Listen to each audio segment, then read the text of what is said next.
mwenyekiti wa chama ndugu Tundu Antipas Mwigwai Lissu yuko katika kuta za magereza.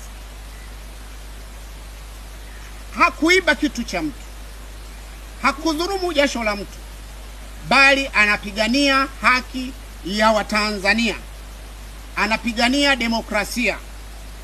Hivyo Chama cha Demokrasia na Maendeleo kupitia Baraza la Wazee leo tunatoa wito kwa Rais wa Jamhuri ya Muungano wa Tanzania ndugu Samia Suluhu Hassan kutoka hadharani, kwa kuwa yeye ndio mfariji mkuu wa nchi, kulieleza taifa kwa nini Watanzania wananyanyasika katika ardhi yao na nini hatua ambazo wamezichukua ili kulinda haki, uhuru na demokrasia katika taifa la Tanzania.